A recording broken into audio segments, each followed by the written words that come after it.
예, 기도하겠습니다. 사랑과 은혜가 풍성하신 아버지 하나님 감사합니다. 또 이렇게 성경을 통해서 진리의 말씀을 사모하는 우리가 정말 하나님의 올바른 진리를 깨닫고 나아갈 수 있는 귀한 우리의 믿음을 허락하여 주시고 또 한 주간 또 주님 앞에 우리의 믿음을 온전히 내어드리고 또 진리로 말미암아 사모할 수 있게 도와주시며 또 주님께서 우리에게 보는 귀와 듣는 눈과 깨닫는 마음을 허락하사 정말 하나님의 진리의 말씀이 들리시기에 도와주옵소서. 마치는 아멘. 시간까지 주님 함께하여 주옵소서. 예수님 감사하며 기도합니다. 아멘. 네, 여러분 성경을 한 군데 좀 보시겠는데요. 에레미야서 26장을 보시겠습니다. 에레미야서 26장입니다.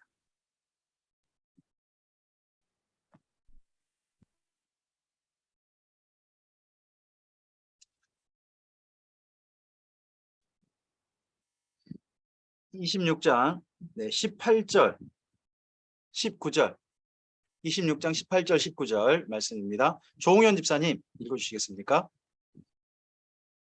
유다 왕 히스기야 시대에 모레셋 사람 미가가 유다의 모든 백성에게 예언하여 이르되 만군의 여호와께서 이와 같이 말씀하셨느니라. 시온은 밭같이 경작지가 될 것이며 예루살렘은 돌무더기가 되며 이 성전에 사는 산당의 숲과 같이 되리라 하였으나 유다의 왕 히스기야와 모든 유다가 그를 죽였느냐. 히스기야가 여호와를 두려워하여 여호와께 간구하며 여호와께서 그들에게 선언한 재앙에 대하여 뜻을 돌이키지 아니하셨느냐. 우리가 이같이 하면 우리의 생명을 스스로 심히 해롭게 하는 것이니라. 아멘. 네, 아멘. 방금 그 말씀에 보면 에레미야 때 그 앞서서 히스기야 왕 때 누가 있었다? 모레셋 사람 미가가 있었다라고 이야기하고 있죠. 이 모레셋 사람 미가가 바로 미가서를 쓰신 미가입니다. 자, 미가서 1장을 갑니다. 미가서 1장 1절입니다. 미가서 1장 1절. 네. 화성동 목사님 1절 읽어주시겠습니까?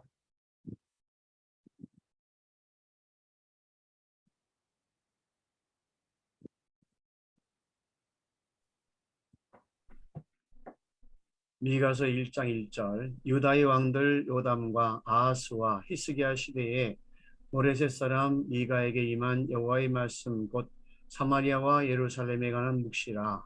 네. 우리가 선지자가 어느 왕 때 사역한 분이냐 하는 걸 아는 게 참 중요합니다. 왜냐하면 이 왕 때 왜 이 선지자가 보냄 받았지 하는 게 중요한 거거든요. 자, 우리가 선지자를 보냄 받았을 때는 선지자의 사역에 대해서 항상 이걸 기본으로 생각하셔야 됩니다. 대부분 선지자는요, 그 시대가 악하니까 보냄 받습니다. 잘못하고 있으니까 보냄 받은 겁니다. 근데 방금 히스기야 왕 때 모레셋 사람 미가가 보냄 받았다라고 에레미야서에 이야기하고 있잖아요. 그죠? 그러면 히스기야 왕 때 뭔가 나라가 제대로 굴러가지 않았다는 뜻이 됩니다. 그래서 선지자가 경고했고 다행히 히스기야는 그 선지자의 경고를 알아듣고 고쳤다는 겁니다. 덕분에 나라의 위기에서 벗어났다 하는 내용이 에레미야서에 있습니다. 그래서 오늘 미가서 말씀은 대상이 둘입니다. 1절 보시면 사마리아와 예루살렘이죠. 사마리아는 어디입니까? 북이스라엘의 수도죠. 예루살렘은 어디입니까? 남유다의 수도예요. 그럼 북이스라엘과 남유다의 수도를 향하여서 이분이 말씀을 전한 겁니다. 하나님의 말씀을. 그러면 에레미야서의 26장에는 똑같은 말씀을 전한 거죠. 경고한 거예요. 멸망할 것이다. 근데 남쪽은 들은 겁니다. 남쪽은 들었어요. 근데 북쪽은요. 북이스라엘은요. 안 들은 거죠. 안 들어서 망한 겁니다. 그래서 여기 미가서는 이렇게 생각하시면 됩니다. 북이스라엘이 히스기야 왕 6년에 망해요. 6년에. 그럼 6년 이전에 말씀 전했다는 뜻입니다. 왜요? 사마리아도 포함되잖아요.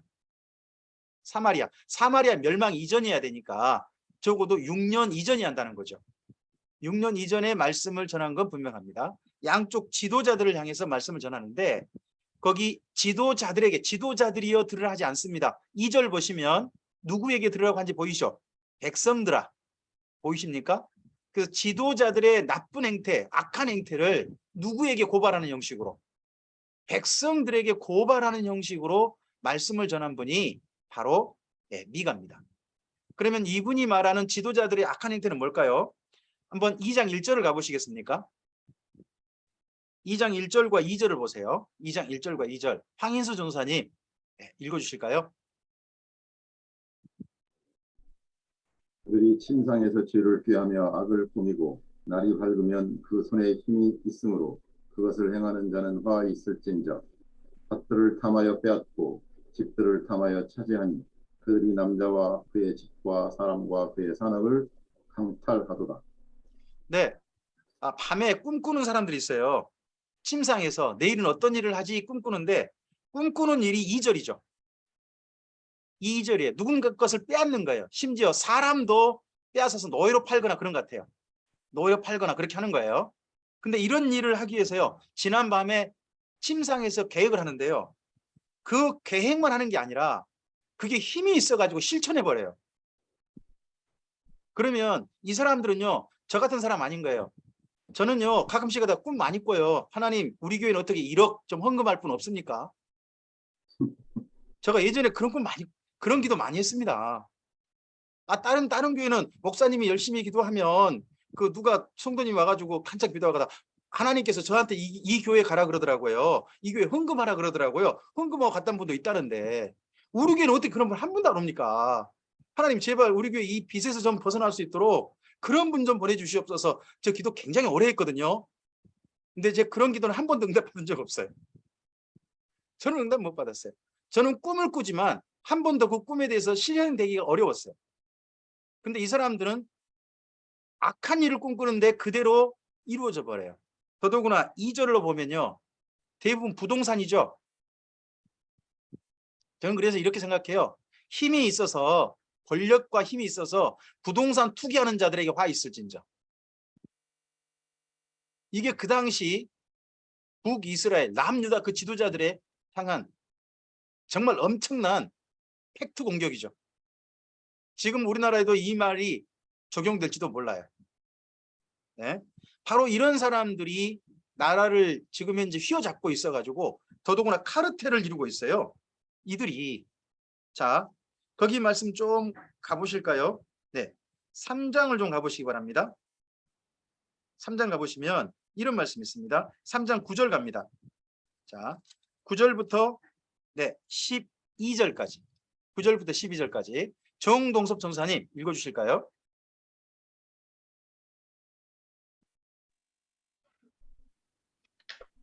야곱 족속의 우두머리들과 이스라엘 족속의 통치자들 곧 정의를 미워하고 정직한 것을 굳게 하는 자들아 원하노니 이 말을 들을지어다.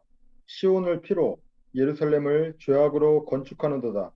그들의 우두머리들은 뇌물을 위하여 재판하며 그들의 제사장은 삭슬 위하여 교훈하며 그들의 선지자는 돈을 위하여 점을 치면서도 여호와를 의뢰하여 이르기를 여호와께서 우리 중에 계시지 아니하냐 재앙이 우리에게 임하지 아니하리라 하는도다. 이러므로 너희로 말미암아 시온은 갈아엎은 밭이 되고 예루살렘은 무더기가 되고 성전에 사는 수풀의 높은 곳이 되리라. 네, 12절 말씀 보면 너희들 때문에 예루살렘은 망할 거다라는 이야기죠. 너희들 때문에. 그 너희가 누군지가 보이십니까? 9절부터 11절 사이 보면 이게 지도자들의 카르텔이에요. 첫째는 정치 지도자들이 보이죠. 야곱 족속의 우두머리들, 이스라엘 족속의 통치자들 있지 않습니까? 이들은 정치 지도자, 행정가들이에요. 그리고 11절 가보시면 재판관이 나오죠. 사법부죠, 사법부. 사법부가 돈에 치우치는 재판을 해요. 그리고 거기 또 누가 또 거기에 짝짝꿍 하나요? 종교 지도자들. 그래서 행정가들과 정치 지도자들과 사법부와 그리고 종교 지도자가 서로 악의 카르텔을 이루어가지고 나라를 망쳐먹고 있었다는 거죠.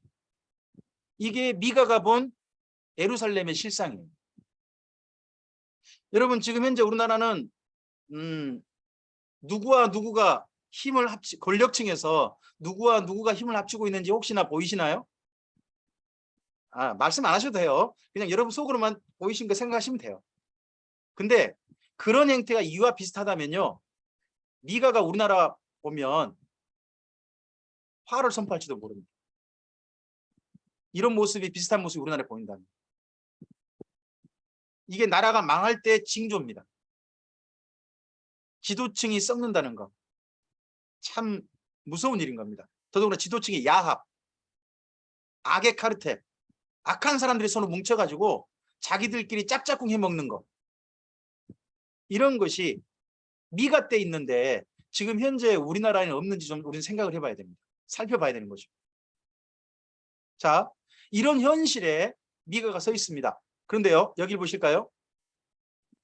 미가는 보면 지금 이런 현실과 그리고 미래를 서로 교차합니다. 대조합니다. 오늘 현실은요, 1장부터 3장까지는요, 지도자들의 제약 때문에 멸망이 오고 있다라고 백성들에게 고발합니다. 근데 4장, 5장에서는요, 지금 그러다 보니까 지도자들 때문에 이거 망하니까 참된 지도자가 와야 우리나라는 회복될 수 있다. 이 참된 지도자가 누구겠습니까? 메시아입니다. 메시아? 이 메시아는 어디서 온다? 이 예루살렘이라든지 사마리아 같은 데 오지 않고 저 시골 베들레헴에서 태어나실 것이다. 하지만 그분이 진짜 우리들의 평강이 되실 것이다 하는 내용을 4장 5장이 이야기하는 거죠. 그리고 하나님의 기대와 다른 현실, 오늘을 이야기합니다. 6장에서. 그런데 저는 7장이 중요하다고 생각합니다. 미가는요, 내일을 바라봐요. 하나님을 바라봐요. 근데 미가는 어디에 서 있느냐? 오늘에 서 있습니다. 이것이 미가의 중요한 부분입니다. 그리스도인의 신앙생활은요, 그리스도인의 신앙생활 자칫하면요, 내일만 바라볼 수 있습니다. 천국만 바라보고 천국만 목표로 할 수 있습니다. 천국이 분명 우리 마지막 도착하는 곳이어야 되죠. 그런데요, 거기만 천국이고 오늘은 천국이 안 되면 안 됩니다. 오늘 현재 내 삶이 천국의 삶이어야 합니다. 내 삶의 자리가, 내가 발을 딛고 서 있는 자리가 내가 피하고 싶은 자리가 아니라 오늘 하나님께서 나를 보내신 자리여야 합니다. 미가는 오늘이 굉장히 절망스러웠습니다. 오늘을 바라보고 그는 발을 딛기도 싫었는지도 모릅니다. 그런데 기꺼이 그곳에 발을 딛고 섭니다. 욕한다 소리 들으면서도. 그리고 그곳에서 오늘 딛고 서서 하나님의 말씀을 선포하고요, 그곳에서 내일을 바라봤습니다. 미가의 이 신앙 자세는 굉장히 우리에게 중요합니다. 미가서를 읽으실 때 꼭 6장과 7장을 읽으실 때 이 부분들이 꼭 좀 발견되셨으면 좋겠습니다. 이 중에서요, 미가가 4장에 보면 독특한 부분이 있어요. 이 4장 1절부터 잠깐 좀 내용을 좀 보실까요? 4장 1절부터 5절까지 끝날에 이르러는 여호와의 전의 산이 산들의 꼭대기에서 굳게 서며 작은 산들 위에 뛰어나고 민족들이 그리로 몰려갈 것이라. 곧 많은 이방 사람들이 가며 이르기를, 오라, 우리가 여호와의 산에 올라가서 야곱의 하나님의 전에 이르자. 그가 그의 도를 가지고 우리에게 가르치실 것이니라. 우리가 그의 길로 행하리라 하리니 이는 율법이 시온에서부터 나올 것이요 여호와의 말씀이 예루살렘에서부터 나올 것임이라. 그가 많은 민족들 사이의 일을 심판하시며 먼 곳 강한 이방 사람을 판결하시리니 무리가 그 칼을 쳐서 보습을 만들고 창을 쳐서 낫을 만들 것이며 이 나라와 저 나라가 다시는 칼을 들고 서로 치지 아니하며 다시는 전쟁을 연습하지 아니하고 각 사람이 자기 포도나무 아래와 자기 무화과 나무 아래에 앉을 것이라. 그들을 두렵게 할 자가 없으리니 이는 만군의 여호와의 입이 이같이 말씀하셨습니다. 만민이 각각 자기 신의 이름을 의지하여 행하되 오직 우리는 우리 하나님 여호와의 이름을 의지하여 영원히 행하리로다 합니다. 근데요, 이 말씀 옆에다가 여러분 좀 써놓으세요. 이사야서 2장 1절부터 4절이라고 쓰시겠습니까? 자, 4장 1절부터 5절, 미가서 4장 1절부터 5절 그 옆에다가 이사야서 2장 1절부터 4절이라고 쓰세요. 자, 쓰시고 여기다 줄 넣어놓으시고, 여기 줄 넣어놓으시고 이사야서 갑니다. 2장. 이사야서 2장.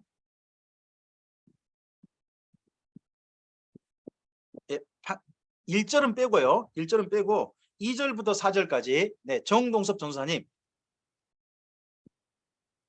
읽어주시겠습니까? 이사야서 2장 2절부터 4절이요. 네네. 말일에 여호와의 전의 산이 모든 산 꼭대기에 굳게 설 것이요 모든 작은 산 위에 뛰어나리니 만방이 그리로 모여들 것이라. 많은 백성이 가며 이르기를 오라 우리가 여호와의 산에 오르며 야곱의 하나님의 전에 이르자. 그가 그의 길을 우리에게 가르치실 것이라. 우리가 그 길로 행하리라 하리니 이는 율법이 시온에서부터 나올 것이요 여호와의 말씀이 예루살렘에서부터 나올 것임이니라. 그가 열방 사이에 판단하시며 많은 백성을 판결하시리니 우리가 그들의 칼을 쳐서 보수를 만들고 그들의 창을 쳐서 낫을 만들 것이며 이 나라와 저 나라가 다시는 칼을 들고 서로 치지 아니하며 다시는 전쟁을 연습하지 아니하리라. 방금 이 말씀 우리 정동섭 전사님 읽으신 말씀이 익숙하죠? 어디 있는 말씀이에요? 미가서 4장에 있는 말씀이죠. 이거 보면 내용이 똑같아요. 그러면 요즘식으로 표현할게요. 두 분 중 한 분 표절한 거죠. 요즘 한 분이 43% 표절했니 말았느니 그 국민들이 다니는 대학에서 좀 이야기가 있잖아요. 그죠? 근데 이 두 분 중 한 분이 말씀을 인용하는 것 같아요. 그죠? 근데 한 분은 출처를 안 밝히고 있고 한 분은 내가 썼다라고 하시는 거예요. 여기 방금 2장 1절을 보세요. 이사야서 거기 아모스의 아들 이사야가 받은 바 유다와 예루살렘에 관한 말씀이라 라고 하고서 2절부터 가잖아요. 그럼 이 말씀을 가장 먼저 쓰신 분은 이사야 같아요. 이사야 같은데 이사야 이 말씀을 누가 인용? 그대로 갖다 쓰신 분이 미가 같거든요. 그래서 미가하고 이사야 사이를 이렇게 말을 해요. 보통 뭐 반대로 보기도 합니다만 이사야가 미가의 스승이라는 겁니다. 이사야 학파의 제자 중 한 명이 미가일 것이다라고 그렇게 봅니다. 저도 그런 의견에 동의합니다. 왜냐 그러면 출처를 분명히 이사야가 먼저 밝히고 있어요. 근데 그 출처 밝힌 내용을 출처도 안 밝히고 그대로 쓰고 있는 분이 미가거든요. 뭐 이게 이스라엘 민족인 그게 전통이 가능하다고 합니다. 이게 가능하다고 하니까 이런 부분들은 좀 보시면 두 가지가 보여요. 하나는 이사야하고 미가가 밀접한 관계가 있다. 그런 게 하나 보이고 또 하나 보이는 건 이사야하고 미가가 동시대뿐인가 보다 하는 것도 보인단 말이에요. 성경 읽으실 때 이런 이제 비슷한 본문을 전혀 다른 선지서에서 발견하실 때가 있으실 거예요. 그러면 그렇게 생각을 해보시는 거예요. 추정을 가지고 한번 살펴보시는 거예요. 뭐냐 그러면 이 선지자하고 이 선지자가 동시대뿐인가? 혹시 또 같은 이야기를 하고 있나? 살펴보세요. 그러면 보여요. 같은 시대, 같은 이야기, 같은 관점이구나 하는 것들이 이게 신약 성경에도 나중에 이야기할 거니까 이런 부분들은 참고 꼭 해놓으세요. 꼭 해놓으세요. 자, 이렇게 미가가 오늘은 도저히 답이 없다는 거예요. 미가는. 하지만 오늘 답 없는 자리에서요. 미가는 피하지 않았어요. 여러분 오늘 현실이 답답하다 해서요. 그 답답한 현실에서요. 우리 산 사람 되지 맙시다.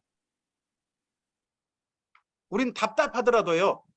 오늘 현재 우리가 선 자리에 발을 딛고 서야 됩니다. 그곳에서 미가처럼 하나님의 말씀을 선포하고 하나님의 사람으로 삶을 살고 희망이 없어 보이는 그곳에서 하나님을 바라보고 내일을 바라볼 수 있는 사람이 바로 우리여야 합니다. 이게 미가가 보여준 신앙의 모습입니다. 자, 이런 미가와 동시대분으로 보이는 이사야가 있죠. 이사야는요. 1장부터 39장과 40장부터 66장 두 개로 나누셔야 돼요. 두 개 나누셔야 됩니다. 네, 정춘란 집사님. 제가 정춘란 집사님으로 말씀해야 됩니까? 아니면 정춘란 전도사님으로 해야 됩니까? 집사입니다. 네. 네네, 집사님. 지금 파워포인트 장면이 있죠. 1장부터 39장 먼저 읽으시겠습니까? 이사야서 나 더 이상 말 안 할란다. 스스로 아수르를 불러들여 침탈당할 때에 망해 가도록 내버려 두라 하시는 하나님이시다. 1장부터 1장부터 39장. 1장부터 39장은 이 주제로 읽어보시는 겁니다. 내버려 두라. 1장부터 39장은 이 주제로 읽는 겁니다. 내버려 두라. 그다음 40장부터 66장 읽어주시겠습니까? 고레스가 바벨론을 멸망시키면 가나안 땅으로 돌아가 하나님의 나라를 다시 시작하자 하시는 하나님이시다. 40장부터 60. 40장부터 66장은 다시 시작하자 하는 내용으로 그 주제를 가지고 읽으시는 겁니다. 전혀 다른 관점입니다. 그렇죠? 1장부터 39장은 뭡니까? 포기하신 하나님인 거죠. 거의 포기하신 하나님. 그리고 40장부터 66장은요 희망을 가지신 하나님인 거죠. 전혀 다른 톤과 다른 감정, 다른 곳을 바라보니까 이 부분들은 정확하게 읽으셔야 됩니다. 여기를 좀 이렇게 정리를 또 해봤습니다. 앞서서 1장부터 39장은요 어느 왕 때냐? 아하스와 히스기야 왕 때입니다. 아하스 히스기야 왕 때. 역사적으로 가장 중요한 사건은 아수르가 가나안 땅을 침략하는 시대입니다. 아수르가 가나안 땅을 침략하는 시대. 그리고 이때 남유다를 향하여 하신 하나님의 말씀, 아하스 히스기야 때 하신 말씀이 뭐냐? 망해가도록 내버려 두라는 겁니다. 그리고 40장부터 66장은요 이 39장과 40장 사이는 무려 150년 시간 간격이 있습니다. 150년이에요. 여기 40장은요 바벨론 포로 후기입니다. 이때 바벨론 포로기 중에서도 후기에 속합니다. 누가 등장할 때냐? 고레스라고 하는 페르시아 황제가 이제 막 등장하고 있을 때입니다. 그때 정도에 바벨론을 정복하기 직전. 그다음에는 거의 이제 메데 페르시아를 점령하고 메디아를 점령해가고 그럴 때일지 모릅니다. 그러할 때가 이제 마지막 선지자가 한참 일어난 이로 돌아갑시다. 돌아갈 준비합시다 하는 그런 말을 할 때입니다. 그래서 그때 백성을 깨워서 바벨론 포로에서 가나안 땅으로 귀환 준비합시다 우리. 그런 말씀을 전할 때라는 겁니다. 그래서 이런 관점으로 읽으시면 됩니다. 자, 1장부터 39장의 중요한 사건은 뭐라고요? 아수르 가나안 침략이라는 사건입니다. 어느 왕 때라고요? 아하스 히스기야 왕 때. 그리고 40장에서 66장은 어떤 사건이 중요하다고요? 고레스가 바벨론 정복 사건. 이 사건이 가장 중요한 사건입니다. 이 사건을 기점으로요 바벨론 포로 기한이 이루어질 거거든요. 그래서 이때는 바벨론 포로기고 그것도 후기 때입니다. 후기 때. 그래서 앞에는 이때 아하스 히스기야 때 망해가는 겁니다. 뒤에는 일깨워서 다시 시작할 기회를 갖는 겁니다.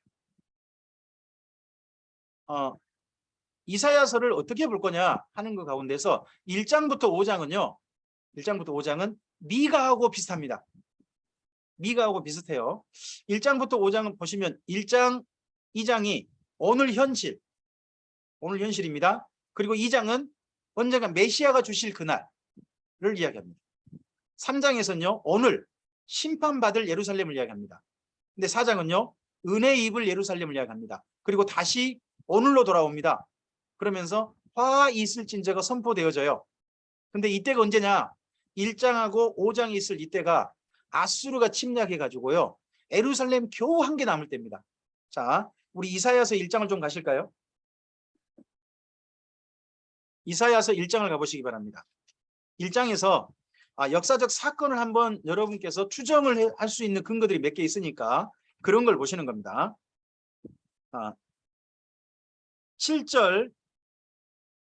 7절부터 9절 1장 7절부터 9절 말씀을 보시기 바랍니다. 1장 7절부터 9절 말씀.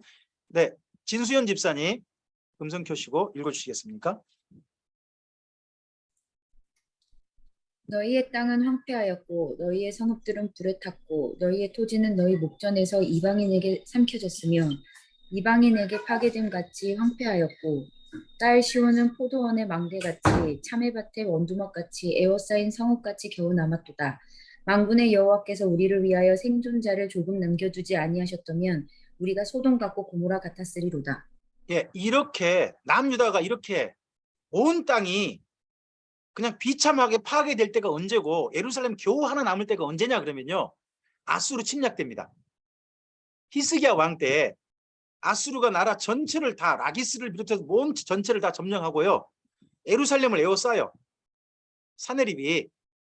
그래가지고 그 신하들을 보내가지고 예루살렘에다가 편지를 보내고 막 그냥 거기 히브리어로 아람어로 예루살렘을 향해서 막 비방을 하고 막 사기를 떨어뜨리고 하는 말을 할 때입니다. 은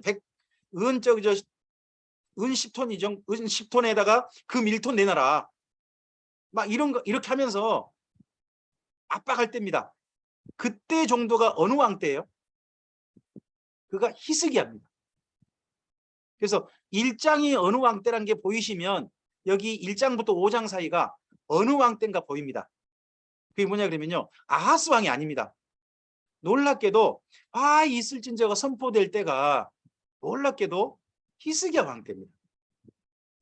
우리가 알고 있는 역사서 속에서 나타나는 표현된 히스기야하고요. 여기 이사야서가 말하고 있는 히스기야 왕 때하고 보는 관점이 전혀 달라요. 우리는 역사서 속에서는 히스기야는요. 제법 잘하는 왕, 잘하려고 했던 왕, 그걸로 기억합니다. 그런데요. 왕은 잘하려고 했을지 모르지만 히스기야 왕 때가 어떤 때냐? 선지자가 보기에는요. 화 있을 나라였다는 겁니다.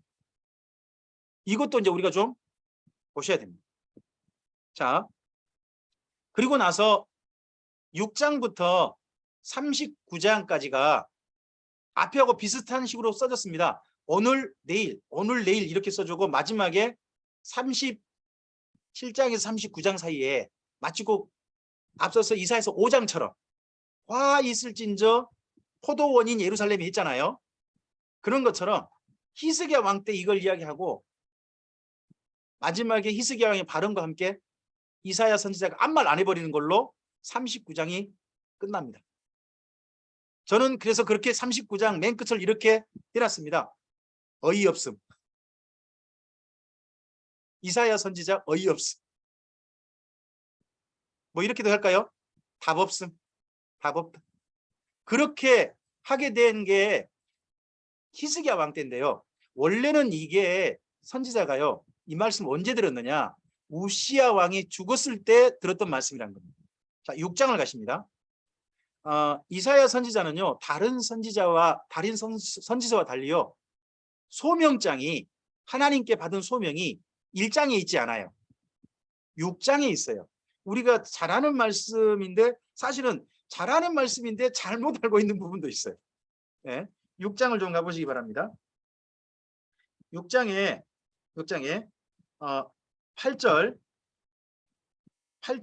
8절 말씀만 먼저 좀 읽어주셨으면 좋겠습니다. 네, 정보영 목사님 8절만 읽어주실까요?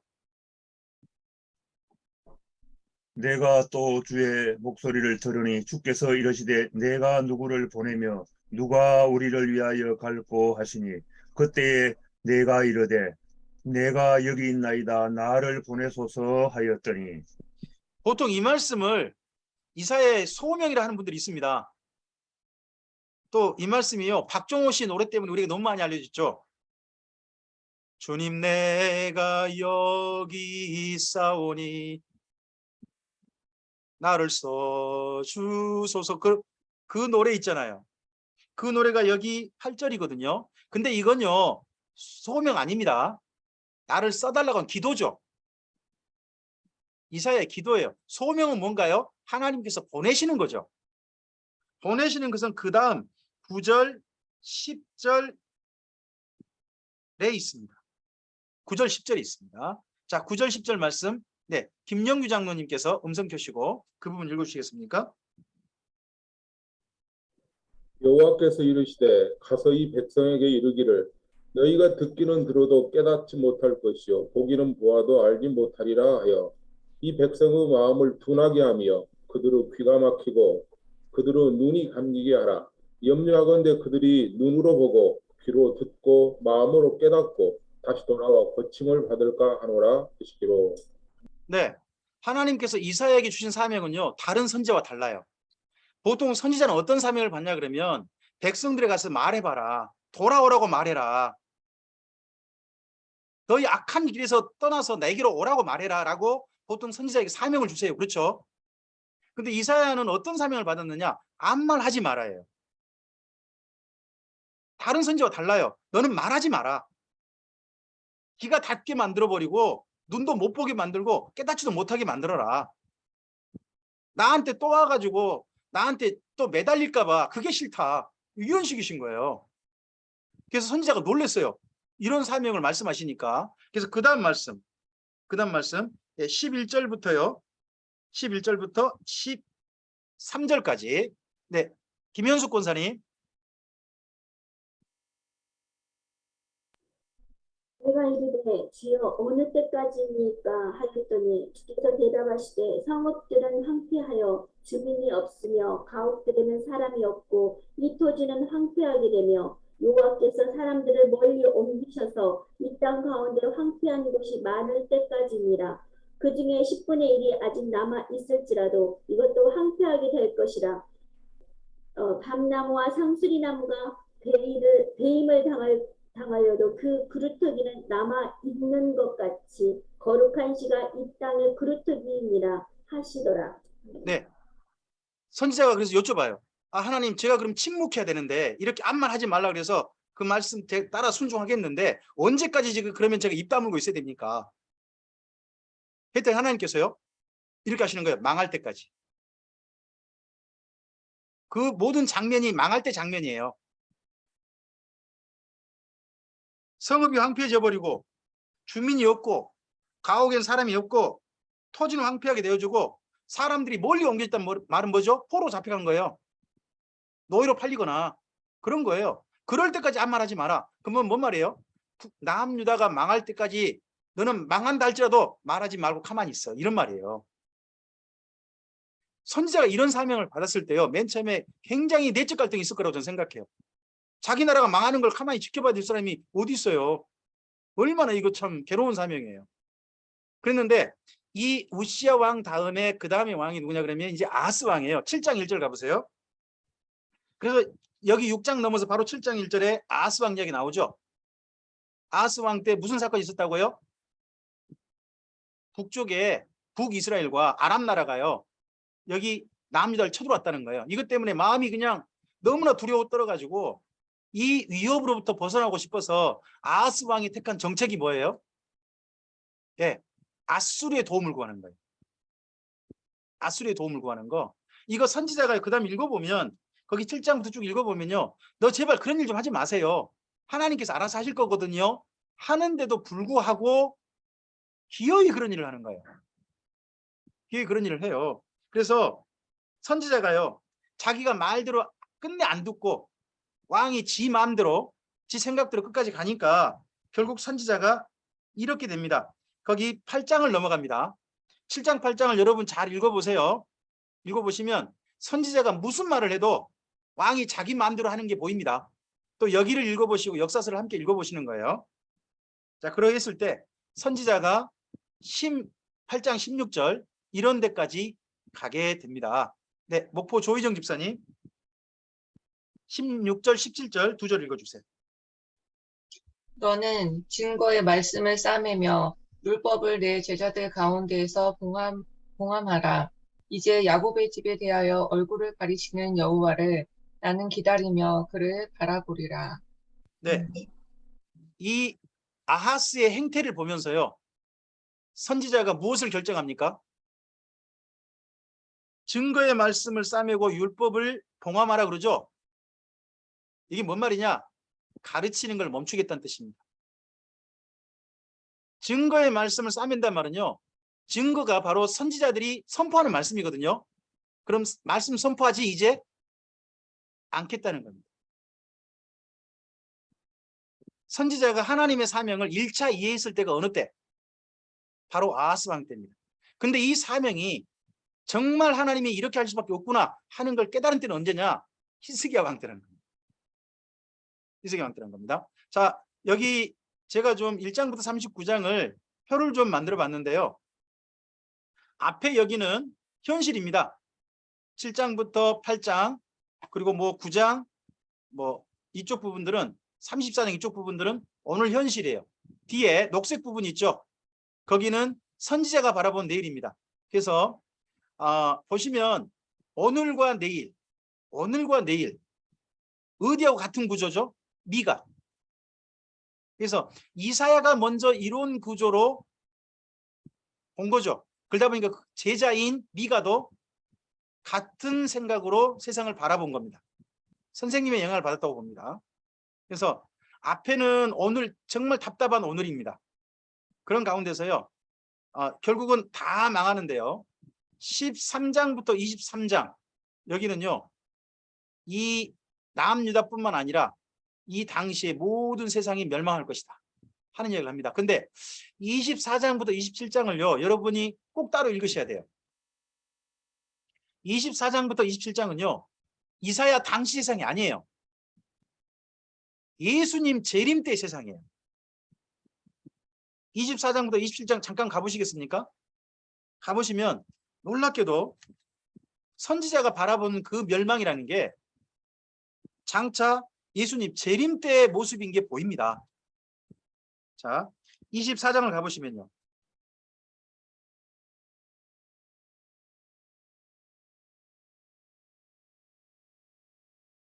24장 1절부터 보시면요. 보라 여호와께서 땅을 공허하게 하시며 황폐하게 하시며 지면을 뒤엎으시며 그 주민을 흩으시리니 라고 이야기 쭉 하잖아요. 근데 그런 이야기가 13절 가보세요. 이런 일들이 어디 가운데 있다고 돼 있나요? 세상 세계 모든 민족 중에 이스라엘 민족만 아닙니다. 세계 모든 민족 중에 있을 거라고 합니다. 근데 그 있을 때 이런 사건을 이야기해요. 거기 18절 있죠. 18절부터 20절까지 보세요. 18절부터 20절까지. 네, 이남교 목사님 음성 켜시고 읽어주실까요? 두려운 소리로 말미암아 도망하는 자는 함정에 빠지겠고 함정 속에서 올라오는 자는 울무에 걸리리니 이는 위에 있는 문이 열리고 땅의 기초가 진동합니다. 땅이 깨지며 땅이 갈라지며 땅이 흔들리며 땅이 피한자같이 비틀비틀하며 원두막같이 흔들리며 그 위에 죄악이 충함으로 떨어져서 다시는 일어나지 못하리라. 네, 이 장면이 어느 장면이냐 그러면요. 나중에 요한계시록에 6번째 인 하늘에 별들이 떨어질 때 그 광경이에요. 예, 그래서 여러분 그 옆에다가 계시록에 6번째 인이라고 써놓으셔도 괜찮아요. 비교해서 나중에 읽으시는 거예요. 그리고 그럴 때 그런 사건이 있고서 마침내 하나님께서 예수님께서 이 땅에 재림하시죠. 재림하셔서 그 입의 검으로 대항하는 자들을 죽이시고 세상을 평정하신단 말이에요. 그 내용이 21절부터 23절인데 23절은 앞서서 6번째 인 떨어질 때의 내용입니다. 거기 말고 21절과 22절 볼까요? 21절, 22절 최명훈 장로님 읽어주실까요? 그날에 여호와께서 높은 데에서 높은 군대를 벌하시며 땅에서 땅의 왕들을 벌하시리니 그들이 트레스와 깊은 옥에 모임같이 모이게 되고 옥에 갇혔다가 여러 날 후에 형벌을 받을 것이라. 네, 이게 예수님의 지상 강림 때 사건과 그러니까 요한계시록 19장과 여러분 연결해서 읽어보시면 됩니다. 그리고 25장 6절부터 8절 있죠. 25장 6절부터 8절 눈으로 살짝 보시면 요한계시록 어느 내용과 많이 비슷해 보입니다. 이게요. 요한계시록 7장에 6번째 인이 떨어지고 난 다음에 그때 인침 받은 자들 그들에게 하신 이야기이기도 하고요. 마지막 새 예루살렘 성에 들어갈 사람들에게 하실 이야기이기도 합니다. 그 내용과 여기가 내용을 읽어보시면 같은 게 보입니다. 그리고 26장에서 노래하죠. 노래하지 않습니까? 요한계시록에 하나님 앞에 하는 노래가 있습니다. 요한계시록 15장에 부르는 노래가 있어요. 그리고 그때 사탄이 마지막으로 심판받죠.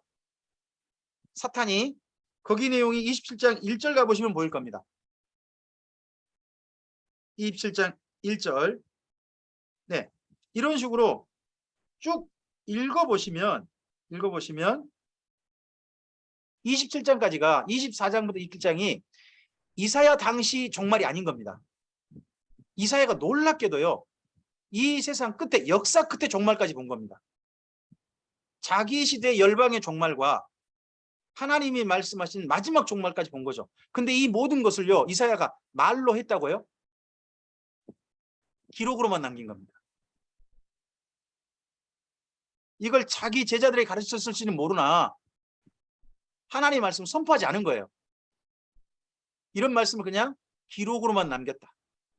정말 슬픈 선지자가 이사야인 거죠. 너 하나님의 엄청난 묵시의 말씀을 듣고 보았는데 그걸 선포하지도 못하고 그냥 기록으로 남긴 그런 분이 됩니다. 자, 그러면서 34장 가보실까요? 34장은 이 남유다가 멸망할 때 괴롭히는 자기 형제 나라를 이야기합니다. 그 나라가 에돔이에요. 에돔. 이 에돔이 멸망을 이야기합니다. 에돔 멸망은 몇몇 선지자가 이야기합니다. 몇몇 선지자가 이야기하는데 그 중에 누구도 있느냐? 이사야도 있는 거예요. 근데 그 에돔의 멸망을 이야기할 때 여러분 8절부터 보세요. 8절부터 네, 신유성 목사님께서 읽어주실까요? 8절부터 쭉 읽어주세요. 존귀한 자는 존귀한 일을 계획하나니 그는 34장인가요? 죄송합니다.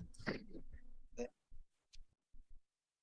예, 이것은 여호와께서 보복하신 날이요 시온의 송사를 위하여 신원하는 해라. 에돔의 시내들은 변하여 역청이 되고 그 티끌은 유황이 되고 그 땅은 불붙은 역청이 되며 낮에나 밤에나 꺼지지 아니하고 그 연기가 끊임없이 떠오를 것이며 세세히 항모하여 그리로 지날 자가 영영이 없겠고 당아새와 고슴도치가 그 땅을 차지하며 붕이와 까마귀가 거기에 살 것이라.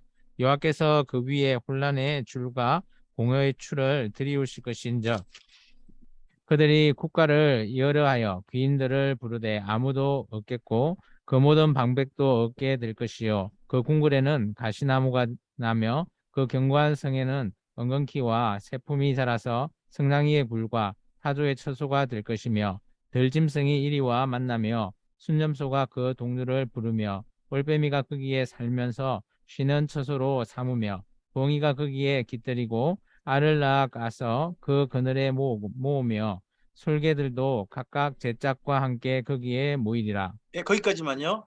방금 읽으신 말씀에 보면 에돔의 이전의 수도 사람들이 살았던 마을들이 어떻게 된다는 이야기예요? 사람들이 한 사람도 안 살고 다시는 그게 마을도 형성이 안 되고 마을이 있던 장소, 궁궐이 있던 장소에 누가 살게 될 것이다. 짐승들이 살게 될 것이다 이야기죠.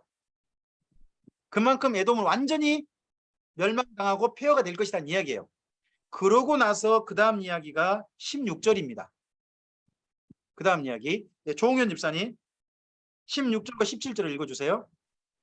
너희는 여호와의 책에서 찾아 읽어보라. 이것들 가운데서 빠진 것이 하나도 없고 제 짝이 없는 것이 없으리니 이는 여호와의 입이 이를 명령하셨고 그의 영이 이것들을 모으셨습니다. 여호와께서 그것들을 위하여 제비를 뽑으시며 그의 손으로 줄을 띄어 그 땅을 그것들에게 나누어 주셨으니 그들이 영원히 차지하며 대대로 거기에 살리라. 아멘. 여기 여호와의 책에서 찾아 읽어보라 하는 여호와의 책 창세기로 생각하시면 돼요. 창세기. 창세기에서 하나님께서 모든 생명체를 각기 종류대로 지으셨죠. 각기 종류대로. 각기 종류대로 지으신 모든 짐승들이 사는 곳이 어디가 된 거예요? 에돔 땅. 에돔 땅이 된 거예요. 그래서 에돔 땅에서요 짐승들이 짝짓기 처리돼가지고 수컷이 암컷을 부르는 거예요. 거기 보시면 제 짝이 없는 것이 없다라고 하는 말씀이 16절 있죠. 여기 짝이라는 말이 레우타크라고 하는 말인데요. 그게 암컷이에요. 암컷. 그러니까 짐승들이 자기 짝꿍을 부르는 그런 모습이 이 에돔 땅에 있을 것이다. 사람은 없고 하는 내용이거든요. 근데 여기 16절을 저처럼 배우신 분들이 있을 거예요. 하나님의 말씀에는 짝이 있다. 그러면요. 근데 어디 말씀이냐? 여기에요. 여호와의 책에서 찾아 읽어보라. 성경 여호와의 책이 뭐다? 성경 66권이다. 그래서 구약 성경과 신약 성경 보면 뭐가 있다? 짝이 있다. 근데 그 짝이 있다는 말을 우리 선배 목사님들이 저한테 가르치는 목사님들 하시면서요. 그 짝이란 말이 암컷이라는 뜻인 줄은 한 번도 이해하신 분이 없어요. 여러분 성경 말씀에 암컷, 수컷이 있을까요? 그런 내용이 아니고 그렇게 인용할 말씀이 아니라는 거예요. 그만큼 어떻게 됐다는 거예요. 에돔 땅이 완전히 폐허가 돼버렸다. 짐승들이 사는 곳이 되고 말았다. 하나님의 말씀대로 하는 뜻이지 성경 말씀에 짝꿍이 있다는 뜻은 전혀 아닙니다. 이걸 엉뚱하게 읽지 마시라는 겁니다. 그래서 여기를 말씀을 드리고 넘어갑니다.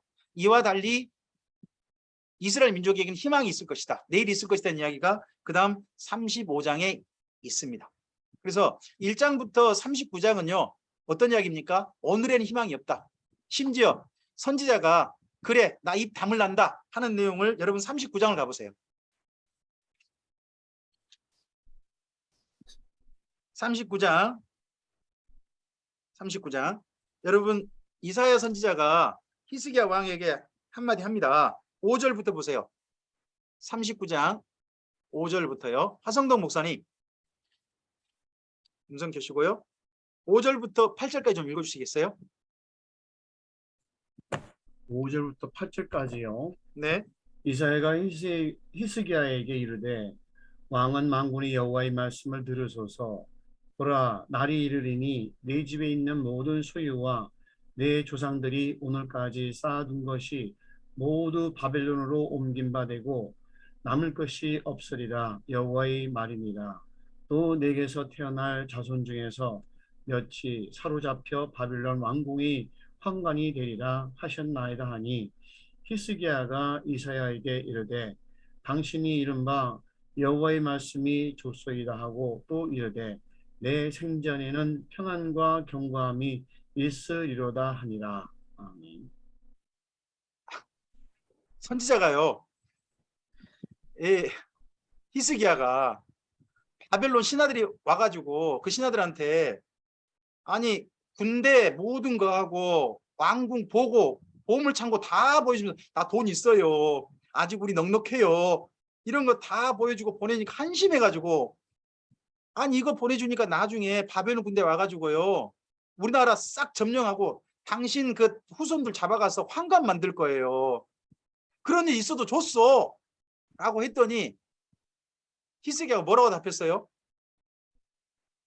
여호와의 말씀이 좋소이다. 그러면서 이분이 한 이야기가 뭐예요?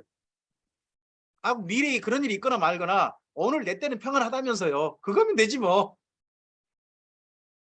이렇게 답하는 거예요. 그러고 난 다음에 이사야가 멈춰버려요. 끝나버려요. 여러분 이때 이사야가 뭘 깨달았을까요? 이사야서 6장 내버려 두라.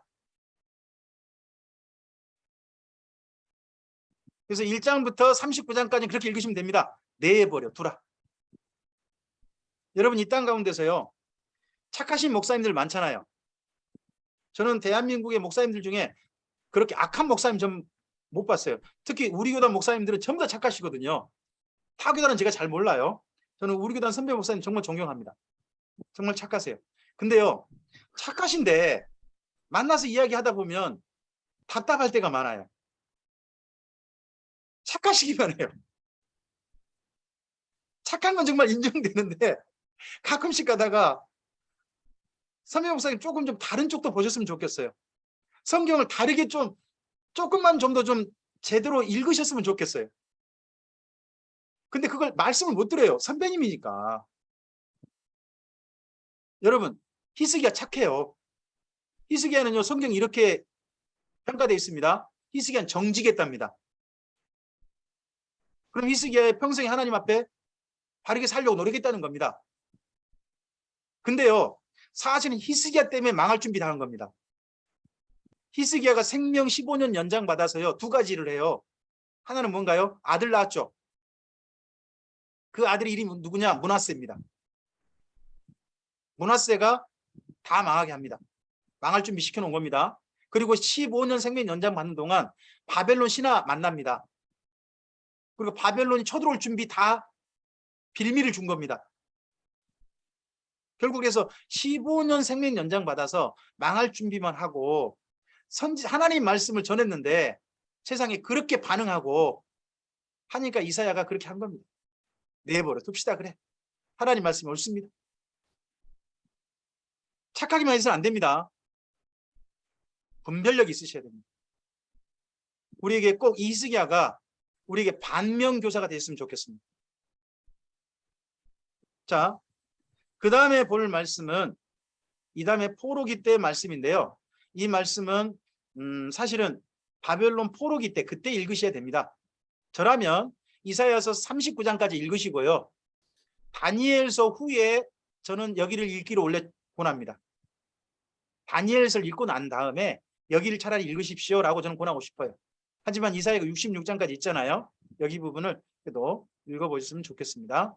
자, 이 부분을 한 분이 좀 읽으시면 좋겠는데요. 네, 정보영 목사님 음성을 켜시고요. 네, 40장부터 47장요 옆에 읽으실까요? 하나님이 행하실 새 일은 고레스가 등장하여 바벨론이 무너질 때 나타난다. 네, 48장에서 57장이요. 중건될 예루살렘에 이스라엘을 깨우셔서 평강을 누릴 의인들을 초대하신다. 58장에서 60장입니다. 그곳에서 우상 숭배 말고 이웃 사랑하며 참된 금식, 세상의 빛이 되라 하신다. 61장에서 66장이요. 선지자에게 돌아갈 길을 예비하라고 새 하늘 새 땅의 예루살렘까지 보이신다. 네, 선지자들은요 하나님의 주신 내일을 바라볼 때 있지 않습니까? 마치 꼭 우리가 산을 보는 것 같아요. 여러분 산을 보면 바로 앞에 보이는 산이 있고 뒤에 좀 더 좀 중첩된 산들이 있죠. 저 멀리 하늘빛과 비슷하게 되는 산도 있잖아요. 그런 것처럼 앞서서 요엘서도 보셨잖아요. 요엘 당시의 예루살렘과 그리고 오순절 성령 강림 때 예루살렘과 예수님 재림 때 예루살렘이 겹쳐 보이잖아요. 그런 것처럼요. 여기 후기 40장부터 66장에 거기 선지자 이사야도요. 이사야 선지자 아마 이사야 선지자 동명이인이거나 아니면 이사야 선지자의 제자일 거예요. 제자. 그래서 이사야 학파 그렇게 부르기도 하죠. 이분을 한 분이라 보기도 하고 몇 분으로 보기도 하죠. 저는 그냥 한 분으로 봐도 보는 시각으로 저는 봅니다. 이분이 본 것은 예루살렘이 어떤 겁니까? 바로 돌아갈 예루살렘. 자기들이 돌아갈 그 예루살렘이 보였을 뿐만 아니라 나중에 요한계시록에 새 예루살렘까지 보였다는 거예요. 천년왕국의 예루살렘과 그리고 새 예루살렘 성까지 이분은 봅니다. 겹쳐 보이는 겁니다. 이게 나중에 정확하게 시간별로 시대별로 정확하게 보이는 것은 신약 성경에 오시면 그렇습니다. 구약 성경이 이렇게 중첩돼서 보이는 걸 가리켜서는 묵시라고 우리가 보통 이야기합니다. 묵시. 사실이지만 어느 때 시점이 정확히 가려지지 않는 거예요. 하지만 시간별로 정확하게 제대로 모든 것이 제대로 명확하게 보이는 걸 신약 성경에서 계시라고 말을 씁니다. 예수님의 모든 것이 명확하게 보이는 거고요. 그 전에 선지자는 여러 부분과 여러 모양으로 보입니다. 이런 부분도 여기에서 읽을 수 있습니다. 나중에 여러분 40장에서 66장을 이사야에서 제대로 함께 읽으셔도 되고요. 저라면 이렇게 추천을 드리고 싶습니다. 다니엘서를 읽고 난 다음에 그 다음에 여기를 읽으세요. 다니엘서를 읽고 난 다음에 제가 나중에 읽는 순서에 대해서 좀 제 나름대로 추천을 좀 드리도록 하겠습니다. 이 이후에 아하스 히스기야 다음에 17장에 북이스라엘이 멸망하죠. 그리고 남유다가 그 다음 왕이 나옵니다. 21장 므낫세가 나옵니다. 므낫세 때 멸망받을 준비 다 합니다. 그리고 난 다음에 22장 23장 요시야의 개혁이 나와요. 하지만 요시야가 개혁했음에도 불구하고 하나님의 진노가 풀리지 않습니다. 멸망이 확정되어 버립니다. 그리고 나서 마지막 멸망의 과정을 갑니다. 이때 보십시오. 선지자가 함께 등장합니다. 여러 명이 등장하죠. 요시야 왕 때 스바냐, 에레미야가 등장합니다.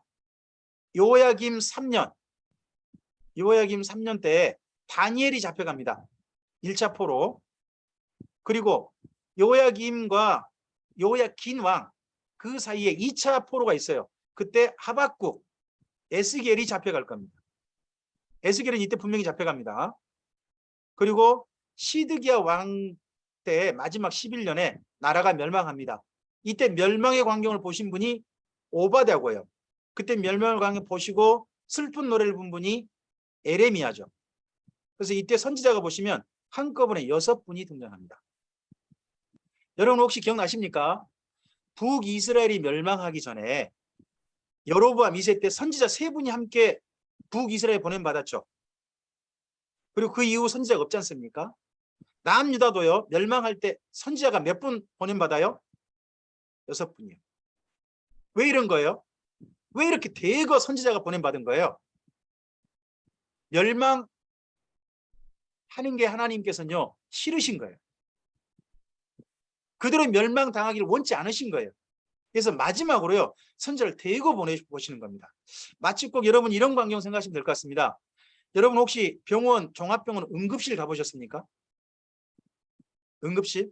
저는 제 아내가 예전에 그 아기 가졌을 때 응급실을 몇 번 간 적이 있습니다. 그래서 광주의 그 전대병원이라는 그 병원에서 응급실에서 몇 번 있었던 적이 있는데요. 그 응급실에 밤에 제가 한 3번 정도 일광경을 봤습니다. 한 침상에요. 갑자기요. 간호사분들, 의사 선생님 그리고 여러 의료기기가요. 뺑 둘러싸가지고요. 안에가 아예 안 보여요. 한 침상에. 그렇게 여러분이 둘러싼 거예요. 근데 그 침상에서 어떤 일이 벌어진지 여러분 짐작되시죠? 왜 그렇게 여러분이 한꺼번에 모였을까요? 그 환자가 너무 위급한 거예요. 너무 위급해요. 여러 사람이 한꺼번에 모인 거예요. 하나님께서도요. 북이스라엘에 한꺼번에 3명을 보내고 한꺼번에 6명을 보내신 이유가 뭐예요? 북이스라엘과 남유다는 그렇게 생각 안 했을지 몰라요. 근데 하나님 보시기에 목숨이 경각이 달린 거예요. 어쨌든지 살려보고 싶으셨던 거죠. 이렇게 한꺼번에 보내셔서 어쨌든지 살려보려고 애쓰신 거죠. 그래서요. 여러분 이런 북이스라엘과 남유다의 멸망하는 모습을 보면 뭐가 보이느냐? 북이스라엘과 남유다는 하나님을 사랑하지 않는데요. 하나님은 이들을 진실하게 사랑하신 거예요. 죽이기를 원치 않으셨던 그렇게 사랑하신 하나님이 보입니다. 자, 여러분 성경을 좀 돌아가 볼까요? 21장을 갑니다. 열왕기하서 21장. 열왕기하서 18장부터 20장까지는 네, 히스기야 왕 이야기입니다. 그리고 21장을 가시면 21장 가시면 네, 므낫세가 나올 겁니다. 21장 1절을 보실까요? 므낫세가 왕이 될 때 나이가 12세라. 히스기야가 몇 년 생명 연장 받죠? 15년이죠. 그러면 므낫세가 언제 태어난 거예요? 15년 연장 받은 그 사이에 태어난 거 맞죠? 만약에 15년 생명 연장 안 받았으면 어떻게 됐을까요? 역사에 만약은 없어요. 근데 만약에 생명 연장 받지 않았다면요. 그랬다면 므낫세는 태어나지도 않았어요. 이게 왜 그런가? 우리 성경에는 안 나오는데요. 이스라엘 민족 야사라든지 그쪽에는 그게 나온가 봐요. 약간의 그 이야기가 좀 담긴 데가 이사야서라고 해요. 여러분 이사야서에 헵시바라 하리라 뷸라라 하리라 하는 그런 말씀 혹시 기억나신 부분 있죠? 예루살렘을 그렇게 이야기하잖아요. 다시 재혼하는 경우를 두고 한 거거든요. 이스라엘 민족이 알고 있는 아주 유명한 로맨스가 있대요. 히스기야 왕이요. 15년 생명 연장 받으면서 다시 재혼했대요. 이혼한 아내와. 그 이혼한 아내가 누구냐 그러면 헵시바라입니다. 다시 재혼해가지고 15년을 같이 산 거죠. 그러면서 헵시바와 히스기야 사이에 태어난 아들이 므낫세인 겁니다. 이 아들이 태어나서 12세에 왕이 됩니다. 그럼 이때 나라를요. 므낫세가 다스릴까요? 므낫세의 어머니가 다스릴까요? 초기에는 분명히 므낫세의 어머니가 다스립니다. 헵시바가 수렴첨정이라 그러죠. 그렇게 한 겁니다. 그런데 여러분 거기 므낫세가 바로 2절을 보세요. 2절. 2절 보시면 므낫세가 왕이 되자마자 여호와 보시기에 악을 행하는데 어떤 악입니까? 그의 아버지 히스기야는 모든 우상 종교를 철폐했단 말이에요. 그런데 므낫세가 한 일이 뭡니까? 모든 우상 종교를 다시 회복한 겁니다. 이거 누가 했겠습니까? 처음에는 헵시바가 한 겁니다. 결국 이렇게 나라를 망쳐먹은 겁니다. 뿐만 아니라 이게 더 심각한 게 뭐냐 그러면 4절부터입니다. 4절부터 김영규 장로님 4절부터 7절까지 읽어주시겠습니까? 21장. 네. 여호와께서 전에 이르시기를 내가 내 이름을 예루살렘에 두리라 하신 여호와의 성전에 제단들을 쌓고 또 여호와의 성전 두 마당에 하늘의 1월 성신을 위하여 제단들을 쌓고 또 자기의 아들을 불 가운데로 지나게 하며 점치며 사수를 행하며 신접한 자와 박수를 신임하여 여호와께서 보시기에 악을 많이 행하여 그 진노를 일으켰으며 또 자기가 만든 아로 새긴 아세라 목상을 성전에 세웠더라. 옛적에 여호와께서 이 성전에 대하여 다윗과 그의 아들 솔로몬에게 이르시기를 내가 이스라엘의 모든 지파 중에서 택한 이 성전과 예루살렘에 내 이름을 영원히 둘지라. 아멘. 네, 거기에서 7절에 자기가 만든 아로 새긴 아세라 목상을 성전에 세웠더라에 밑줄 긋고요. 밑줄 긋고 다니엘서식으로 여러분 써놓으십니다. 멸망에 가증한 것. 이게 나중에 예수님께서도 인용하셨죠. 읽는 자를 깨달을진저 거룩한 곳에 멸망에 가증한 것이 선 것을 보거든 예루살렘에 있는 자들은 산으로 도망할지어다라는 말씀 예수님이 나중에 마태복음 24장에 하시잖아요.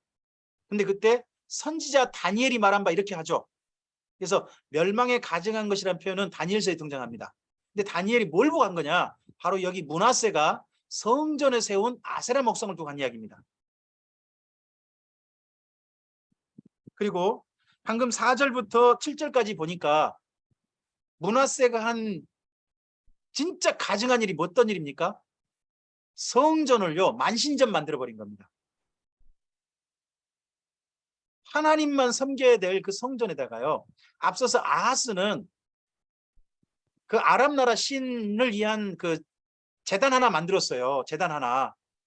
근데 이 사람은요 성전을 완전 모든 신을 다 끌어들여본 거예요. 성전에다가. 딴 데 산당 가지 마시오. 산당 그동안 갔던 사람들 다 어디로 오시오? 성전으로 오시오. 여러분 예배당이 왔는데요. 그 예배당에 오니까 스님도 계시고 예배당 오니까 무당도 있고 예배당 오니까 원불교인도 있고 예, 딴 데 갈 곳 없어. 우리 교회로 다 오시오. 모든 종교인들이요. 우리 교회 오시면 우리 교회가 바로 만국 종교 박물관이요. 그렇게 만든 사람이 므낫세란 말이에요. 하나님의 성전을 나라를 이렇게 해서 완전히 망가뜨려 버려요. 이렇게 므낫세가 한 것 가운데 혹시 거기 6절에 보시면 자기 아들을 불 가운데 지나겠다 그러죠. 이 말은 뭐냐? 자기 아들을 불로 태워주겠단 말이에요. 인신공양이라고 그러죠. 흰놈의 아들 골짜기가 있어요. 여러분 흰놈의 아들 골짜기에 이제 여러분 에레미야서를 자세히 읽다 보면 뭐가 나오느냐? 도벳산당이라고 나와요. 도벳산당. 거기가 어떤 곳이냐? 인신공양하는 곳이에요. 자기가 잘 살려고요. 자기가 뭔가 일이 잘 되려고요. 자기 집의 맏아들을 신한테 바쳐요. 세상에 불로 태워 죽이는 거예요. 자기 아들을. 근데 그 일을 누가 앞장선 거냐? 므낫세가요. 므낫세가요. 그래서 므낫세 다음에 왕이 아몬이거든요. 아몬? 아몬은요. 그렇게 보면요. 므낫세의 첫째 아들이 아니에요. 더더구나 여러분 거기 6절 보시면 자기의 아들이라고 돼 있는데 원래 이게 원어는요. 아들들이에요. 한 명이 아니요. 몇 명 주겠다니까요. 참 이런 비극적인 일을 이렇게 가증스러운 일을 왕이 한 거죠. 이런 시간을요. 여러분 더더구나 몇 년 하나요? 1절을 보세요. 1절. 이런 시간이 몇 년이나 해요? 55년이요. 세상에. 나라를 완전히 망쳐먹은 거죠. 그러고 난 다음에 나라를 바로잡으려고 했던 사람이 22장 가시면 요시아입니다. 그렇죠? 바로잡으려고 해봅니다. 31년 동안. 사실 31년 아니고요. 요시아가 맨 처음에 조금 좀 하다가 요시아 왕 18년째 비로소 개혁이 진짜 시작하게 됩니다. 왜냐? 18년에요. 요시아 왕 18년에 특별한 일이 벌어집니다. 그게 뭐냐 그러면 8절 가보시면 성전을 보수하다가 대제사장인 hil기야가 성전에서요 율법책을 발견해요. 이 율법책을 사반이 여러분 10절 11절 보시면 왕에게 읽어줘요. 그리고 이 왕이요 이 율법책을 말씀을 듣고서 이거 하나님이 우리나라를 향한 진노가 크시다. 그래서 백성들을 모아서 이 말씀을 읽어주고 개혁을 주장하게 됩니다. 23장을 가보세요. 23장 1절부터 3절까지는 기억해 놓으세요. 여기 말씀을요. 여기 23장 1절부터 3절을 스바냐서하고 에레미야서를 읽으실 때 여러분 이 말씀을 기억하시고 읽으셔야 돼요. 이 말씀 기억하시고 읽으셔야 돼요. 왕이 사람들을 모아가지고 왕이 직접 이번에 읽어줘요. 백성들에게. 백성들 읽어주고 하나님 앞에서 언약식을 맺어요. 3절 그렇죠. 성전에서 하나님 앞에서 요시야 왕과 백성들이 함께 이 말씀대로 따르기로 언약식을 한단 말이에요. 그러고 나서 한 개혁이 바로 그 다음에 거기 4절 이하 23장 4절 이하가 요시야 왕의 진짜 개혁이에요. 이게 몇 년부터요? 요시야 왕 18년 18년부터 31년까지의 개혁인 거죠. 약 14년 계획이에요. 14년 개혁. 근데 14년 개혁이 성공했을까요? 실패했을까요? 그걸 읽으셔야 될 책이요. 여러분 스바냐서예요. 그걸 읽으셔야 될 책이요. 에레미야서 1장부터 6장까지. 어쨌든지 그 중에서 일부를 좀 볼까요? 여러분 거기 23장에 24절을 가보시겠습니까? 23장 24절. 예, 24절부터 27절까지요. 24절부터 27절까지 김현숙 권사님.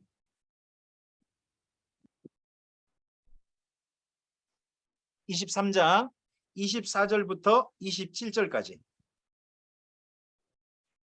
요시야가 또 유다 땅과 예루살렘에 보이는 신접한 자와 점쟁이와 드라빔과 우상과 모든 가증한 것을 다 제거하였으니 이는 대제사장 hil기야가 여호와의 성전에서 발견한 책에 기록된 율법의 말씀을 이루려 함이라.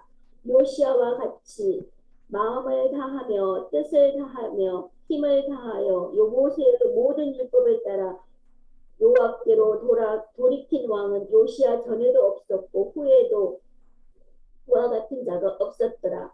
그러나 여호와께서 유다를 향하여 내리신 크신 타오르는 진노를 돌이키지 아니하셨으니 이는 므낫세가 여호와를 경노하게 한 그 모든 경노 때문이라. 여호와께서 이르시되 내가 이스라엘을 물리친 것 같이 유다도 내 앞에서 물리치며 내가 택한 이 성 예루살렘과 내 이름을 거기에 두리라 한 이 성전을 버리리라 하셨더라. 네, 먼저 24절 25절을 보시면요. 요시야와 같은 평가를 받은 왕은 요시야밖에 없습니다. 요시야가 받은 유일한 평가가 뭡니까? 하나님 앞에 정직하게 행했다가 아닙니다. 그게 뭐냐? 율법대로 하려고 했다는 겁니다. 이건 다윗부터 마지막 시드기야 왕까지 오직 요시야만 유일한 평가를 받았습니다. 이 말은 무슨 말입니까? 가장 잘했다는 뜻입니다. 사실은 가장 잘했다. 그랬는데요. 그럼에도 불구하고 왜 26절 이하가 있냐는 거예요. 여러분 이 정도 잘한 왕이면 하나님께서 기대해 보시지 않을까요? 하나님께서 왜 요시야가 이렇게 했는데도 불구하고 하나님께서 멸망하시려는 뜻을 돌이키지 않으셨지? 하는 부분을 우리가 읽기 위해서 이때 읽어야 될 성경이 스바냐서하고 바로 예레미야서란 거죠. 자, 먼저 여러분 방금 좀 전에 우리 밑줄 그었던 멸망에 가져간 것 있죠. 이 부분은 좀 정리를 하고 가셔야 돼요. 제가 파워포인트 장면을 좀 보셨으면 좋겠어요. 므낫세 때 성전에다가 아세라 목상을 세웠고요. 온갖 우상 제단들을 만들어서 만신전을 만들었어요. 이게 멸망에 가져간 것이 됩니다. 그리고요, 그 이후 말라기하고 예수님 사이에 시리아의 황제인 안티오코스 4세 에피파네스가요, 예루살렘 성전에다가 제우스 신상을 세우고 3년 반 동안 돼지피를 뿌리게 합니다. 이걸 가리켜서 다니엘이 멸망에 가져간 것이라고 표현합니다. 그리고요, 예수님 이후, 예수님 승천 이후에요, AD 70년 그 이전에 예루살렘 성전을 차지하고 강도 때, 원래는 열심당이 강도 때는 아니었거든요. 근데 이들이 강도 때로 돌변해요.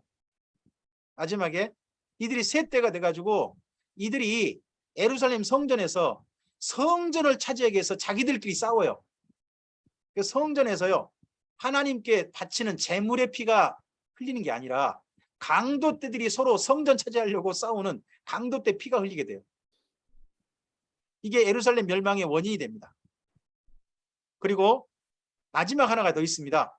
이게 이루어지지 않았습니다. 성전에 앉아 자기를 보여 하나님이라 할 자가 있을 겁니다. 데살로니가 후서에 말씀되고 있습니다. 2장에서 자칭 하나님이라 할 사람 이때 등장할 겁니다. 이게 요한계시록 13장에 나오는 짐승이 될 겁니다. 이에 대한 것이 아직 이루어지지 않았습니다. 앞서서 이미 세 가지는 말씀대로 이루어졌습니다. 그래서 성전에 세워지는 마지막 멸망에 가져간 것, 이것도 지켜보셔야 됩니다. 여러분, 세상 종말 징조 중에 뭘 보느냐? 언젠가 예루살렘에 성전이 세워질 겁니다. 지금 현재 뭐가 있죠? 오마르 사원이 있습니다. 이슬람 소원입니다. 이슬람 소원이 무너지고 그곳에 저는 성경대로라면 반드시 유대교 성전이 세워질 걸로 봅니다. 기독교 예배당 아닙니다. 유대교 성전. 그리고 유대교인들이 바라는 메시아라는 사람이 그곳에 앉을 겁니다. 그가 세상을 다스리는 사람일 거고 성경은 그를 짐승이라고 합니다. 그 사람이 등장하면 아, 예수님 재림이 바로 코앞이구나, 임박했구나 라고 생각하시고 고개를 들어 하늘을 보셔야 됩니다. 여러분, 아직 그런 일 없죠? 아직 그런 일 없잖아요. 그럼 예수님 재림이 임박한 거예요, 안 한 거예요? 가까워진 건 맞지만 그것까지 보세요. 그러고 난 다음에도 여러분, 그러고 나면 예수님 재림이 바로 코앞이라고 생각하시면 돼요. 네, 정말 중요한 징조가 이거 있습니다. 멸망의 징조니까요. 그리고 방금 읽으신 말씀 거기에 우리 23장 있죠. 여기 23장 정도에다가 선지자를 여러분 쓰세요. 다 써버리세요. 그냥 23장부터 마지막 여기 뭐 열왕기하 25장 거기까지인데 뭐 23장 끝에다 그냥 함께 쓰셔도 괜찮다고 생각해요. 이분들 다 쓰세요. 그냥 스바냐, 에레미야, 하박국, 에스겔, 오바댜, 다니엘. 아니면 23장에다가 스바냐, 에레미야 쓰세요. 23장에 스바냐, 에레미야. 그리고 나서 25장 끝에다가 하박국, 에스겔, 오바댜, 다니엘 이렇게 쓰셔도 돼요. 이렇게 써도 돼요. 이때 정도에, 그러니까 성경 읽으시려면 여러분 23장까지 읽으시면 안 됩니다. 그냥 25장까지 읽으세요. 그냥 쭉 읽어버리세요. 읽어버리시고 그리고 이때 정도 어느 왕 때부터 생각하는 거예요? 요시야 왕 때. 요시야 왕 때부터 차근차근 선지자하고 연결해 가는 거예요. 스바냐부터. 여러분 스바냐서 1장을 좀 가보실까요?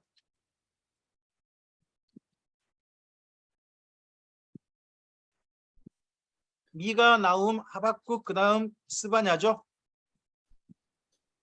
스바냐 1장 1절을 가보세요. 네, 1장 1절.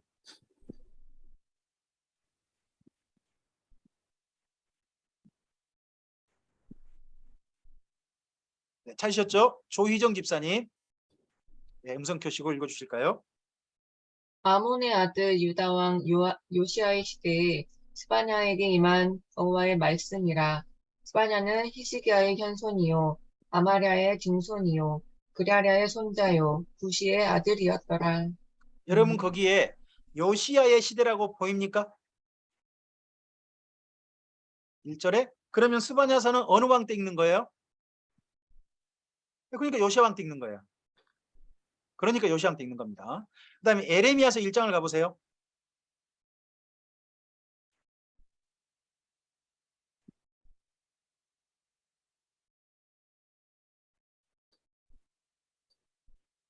에레미야서 1장 1절부터요. 네. 1절부터 3절까지 최명훈 장로님 읽어주실까요? 베냐민 땅 아나도스의 제사장들 중 히기야의 아들 예레미야의 말이라.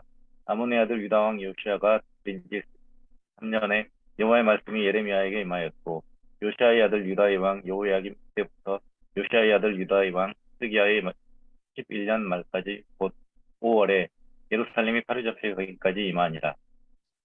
네, 거기에 보시면 3절에 2절에 요시야 왕 13년부터 에레미야가 사역 시작했다고 나오죠. 그렇잖아요. 그래서 여기 에레미야서 안에는요 요시야 왕 때 전한 말씀이 있어요. 요시야 왕 때 전한 말씀. 그게 그래서 여러분 읽으시면서 요시야 왕 때 전한 말씀 어디까지지를 찾아보시면서 읽으셔야 돼요. 찾아보시면서 그게 1장부터 6장까지예요. 제가 이제 에레미야서 할 때 말씀을 드릴 거예요. 자, 한번 이때 선지자들이 전한 말씀을 간단히 좀 정리를 한번 해보겠습니다. 네, 신윤선 목사님 옆에를 읽어주실까요? 스바냐야. 요시야 왕 때 진노와 숨겨줄 자. 네, 제목을 잘 기억하시기 바랍니다. 요시야 왕 때 하나님이 어떤 마음을 품고 계신다고? 감정이 진노. 아니 요시야 왕 그렇게 잘하는데 진노하고 계신다는 거예요.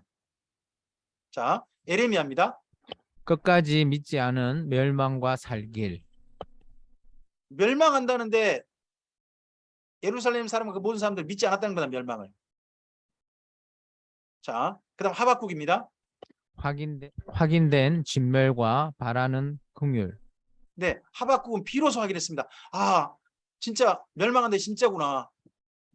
이게 확인돼 버렸습니다. 에스겔입니다. 멸망해야 싹트는 회복. 네, 완전히 멸망당해야 그때 다시 시작할 수 있다는 겁니다. 다시 시작할 수 있다. 그래서 여기 보시면 스바냐부터 에스겔까지요 다 뭐냐? 전제가 뭐냐? 멸망입니다. 멸망입니다. 근데 그 멸망의 모습 때 이런 족속이 끼어든 것은 진짜 슬픈 거죠. 오바댜입니다. 에돔 너마저. 아무리 내가 멸망한다도 에돔이 끼어드는 건 정말 못 보는 거죠. 이러면 안 되죠, 에돔이. 자, 그 다음에 다니엘입니다. 바벨론에서 양육과 훈련 일지. 네, 이렇게 멸망당하고 난 다음에 바벨론에서 이스라엘 민족이 뭘 배웠고 무엇을 훈련받았느냐 하는 내용이 다니엘서에서 읽으실 수 있습니다. 자, 이렇게 스바냐부터 다니엘까지 이 주제를 가지고 한번 여러분께서 읽어보시는 겁니다. 스바냐서입니다. 스바냐서의 말씀. 네, 조홍윤 집사님 첫째 읽으실까요? 사라는 요시야 왕 때 진멸의 심판을 선포하시다. 요시야도 개혁 못한 남유다의 부패. 저는 이게 스바냐에서 보여서 너무 슬펐습니다. 요시야가 종교 개혁은 했지만요, 사람들은 개혁을 못했습니다. 밑에를 읽어주실까요? 진멸을 부르는 부패 속에서 숨겨주실 만한 사람을 찾으셔서 다음을 준비하시는 하나님이시다. 네, 여러분 지금 현재 스바냐서 1장을 펼쳐 있습니까? 스바냐서 1장을 가보시기 바랍니다. 우리 1절은 읽었으니까요. 2절부터 보시기 바랍니다. 여호와께서 이르시되 내가 땅 위에서 모든 것을 진멸하리라. 지금 어느 왕 때 이 말씀을 하신 거예요? 어느 왕 때? 요시야입니다. 요시야 왕 때 지금 사역하고 있잖아요. 그러니까 요시야 왕 때 지금 진멸을 선포하고 계신 거예요.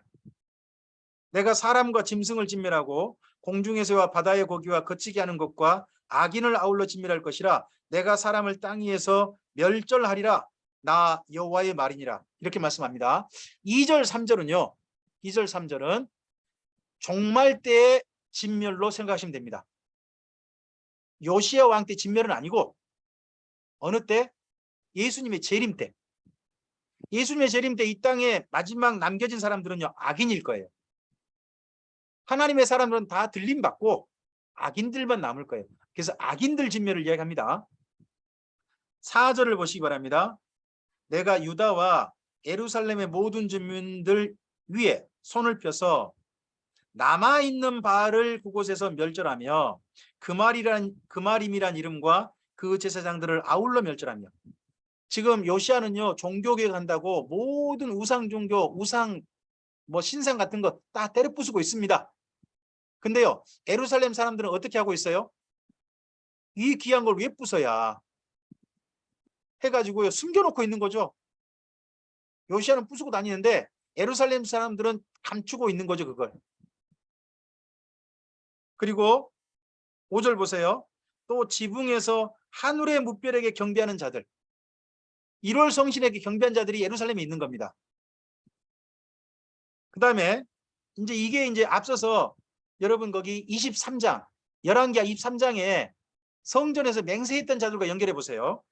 경배하며 여호와께 맹세하면서 말감을 가리켜 맹세하는 자들. 성전에서 하나님과 언약식 했어요. 근데 집에 와서는 어떤 신 섬겨요? 말감. 왕 앞에서는 하나님 앞에 따른 척 하면서 실제 집에 와서는 말감이라는 신을 따르고 있는 자들이 있는 거예요. 그리고요, 6절. 여호와를 배반하고 따르지 아니한 자들. 맨 처음에 거기에 요시아와 함께 종교개혁 하겠다고 서로 언약식 했어요. 하지만 언약식 하고 난 다음에 그 다음에 안 따라버려요. 그런 사람도 있는 거죠. 그 다음에 또 여호와를 찾지도 아니하며 구하지도 아니하는 자들.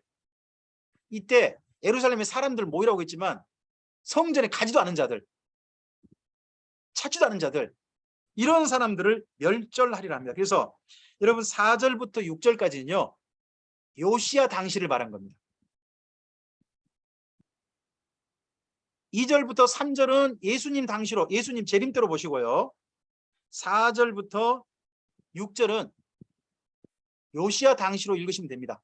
하나님이 왜 요시야가 이렇게 개혁하고 14년을 이렇게 그냥 피땀 흘리는데 왜 진멸하시겠다는 생각을 안 바꾸시지? 왜 진노를 계속해서 품고 계시지? 하는 게 보여요. 결국은 뭐예요? 요시야 혼자 이랬다는 거예요. 요시야 혼자. 여러분, 제가 이렇게 표현 한번 해볼까요? 질문해 볼까요?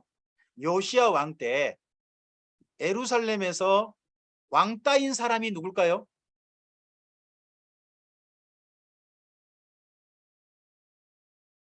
요시야였던 겁니다. 요시야 혼자 이러고 있었던 거예요. 그래서 요시야가 죽고 난 다음에요, 순식간에 다시 므낫세 시대로 바꿔져 버립니다. 이게 예루살렘입니다.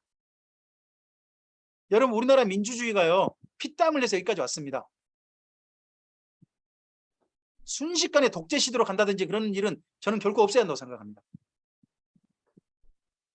더 발전된 모습으로 대한민국이 갔으면 좋겠습니다. 그게 진보 정권이든 보수 정권이든 어느 정권이든 상관없습니다. 저는 좀 더 발전된, 민주주의도 발전되어지고 국민의식도 발전되어지고 국가의 정치 체제라든지 그리고 모든 주변 외교 정책이라든지 이런 것도 발전된 모습으로 좀 더 올바른 모습으로 저는 갔으면 좋겠습니다. 다시 과거로 회귀하는 모습은요, 더더구나 잘못된 대로 회귀하는 모습은 저는 없었으면 좋겠습니다. 근데 이 다음에, 이 요시야 다음에 바로 그렇게 되는 겁니다. 자, 이들의 모습이 어떤 모습인지 좀 볼까요? 여러분, 3장을 한번 가보시겠습니까? 3장 1절과 2절을 보세요. 3장 1절과 2절. 네. 이제 순서가 누구신가요? 이남교 목사님. 음성을 켜시고요. 퇴역하고 더러운 것 포악한 그 성읍이 화 있을진저 그가 명령을 듣지 아니하며 교훈을 받지 아니하며 여호와를 의뢰하지 아니하며 자기 하나님에게 가까이 나아가지 아니하였도다. 자기 하나님이라고 하는 거 보니까 거기 앞서 폐역하고 더러운 것, 포악한 성읍이 어디예요? 예루살렘이죠. 어느 왕 때? 슬프게도 폐역하고 더러운 것, 포악한 성읍이라고 불리는 이 예루살렘이 어느 왕 때냐? 요시야 왕 때라는 거죠. 세상에 그렇게인데 이게 안 바뀌는 거예요. 이게 도시가. 이게 슬픈 거예요. 이러니까 하나님 진노가 안 풀리시죠. 그러다 보니까 이 도시에 뭐가 선포되져 버리죠? 진짜 폐망이 선포되는 거예요. 여러분 이렇게 스바냐서 읽으시면 돼요. 대신에 이렇게 멸망하면서 하나님은 다 죽이고 싶어 하지 않으세요. 이스라엘 민족 살리고 싶어 하시거든요. 그 내용을 2장 1절에서 읽으십니다. 2장 1절부터요. 3절입니다. 2장 1절부터 3절까지. 네. 신윤선 목사님 순서로 다시 돌아가 볼까요? 1절부터 3절까지 읽어주실까요? 수치를 모르는 백성아 모일지어다 모일지어다. 명령이 시행되어 날이 겨같이 지나기 전 여호와의 진노가 너희에게 내리기 전 여호와의 분노의 날이 너희에게 이르기 전에 그리할지이다. 여호와의 규례를 지키는 세상의 모든 겸손한 자들아 너희는 여호와를 찾으며 공의와 겸손을 구하라. 너희가 혹시 여호와의 분노의 날에 숨김을 얻으리라. 아멘. 방금 거기에서 1절에다가 1이라고 하겠습니까? 1절에다가 1. 2절도 보시면 1절에 반복이죠. 2절에 그리할지어다 라는 말은 뭔 말입니까? 모여라. 하나님 앞에 좀 모이자. 여러분 생각해 보십시오. 이때 맨 처음에 요시야 왕이 하나님 앞에 모이자 했을 때 모였던 사람들 있지 않습니까? 그 사람들이 요시야 왕이 개혁이 이제 마지막 이집트 왕하고 전쟁하러 나가기 전에 그때 정도의 성전에 모이자 그러면 몇 사람 모였을까요? 그나마 왕의 눈치나 보는 사람 몇 사람 모이고 안 모였던 모양입니다. 점점점 진실하게 하나님 앞에 좀 모이자 합니다. 그래서요, 그래도요, 하나님 앞에 모였던 사람 중에 한 사람이 나중에 구원받는 겁니다. 그 사람이 하박국입니다. 비록 하나님에 대해서 오해할지는 어쩐지 간에 모였던 사람 중에 한 사람이 보면 하박국이 보입니다. 그 다음에 3절을 보시기 바랍니다. 3절. 여호와의 규례를 지키는 세상의 모든 겸손한 자들, 여기에다가 이라고 하시겠습니까? 2. 그 다음에 너희는 여호와를 찾으며 공의와 겸손을 구하라 그러지 않습니까? 여호와를 찾는다 말은 앞서서 2장 1절과 같으니까 놔두고요. 공의와 겸손을 구하라. 거기에다가 3이라고 하셨으면 좋겠습니다. 3. 그러면 이런 사람들을 하나님께서 어떻게 하신다고요? 하나님의 분노의 날, 하나님의 진노의 날에 하나님께서 어떻게 하신다? 숨겨 주실 것이다 합니다. 여러분, 스바냐라고 하는 분의 성함의 뜻이요, 여호와께서 숨겨 주시다입니다. 스바냐라는 이름의 뜻이 여호와께서 숨겨 주시다. 이런 사람이 있다면 하나님께서 숨겨 주시겠다는 겁니다. 근데요, 슬픕니다. 숨겨 주실 장소가요, 하늘이 아닙니다. 바벨론 포로입니다. 이 바벨론 포란 걸 나중에 한 분이 깨닫습니다. 정확하게 알게 됩니다. 그분이 누구냐? 에레미야입니다. 그러니까 에레미야가 목숨을 걸고요, 다른 사람들이 비난하건 말건 간에 이렇게 외치게 됩니다. 우리 바벨론에 항복합시다. 포로로 잡혀갑시다. 이분은 목숨 걸고 하게 되는 겁니다. 거기만이 유일한 살 길이니까. 선지자들은요, 그 당시 사람들한테 오해 많이 받았을 겁니다. 여기 스바냐가 이런 말해도 아무도 안 들었을 것 같습니다. 하지만 이렇게 외친 겁니다. 이 다음에 2분 다음에 이제 우리 하박국 이야기를 읽게 될 것이거든요. 쉬셨다가 10분 휴식하신 다음에 우리 하박국 이야기로 바로 이어가도록 하겠습니다.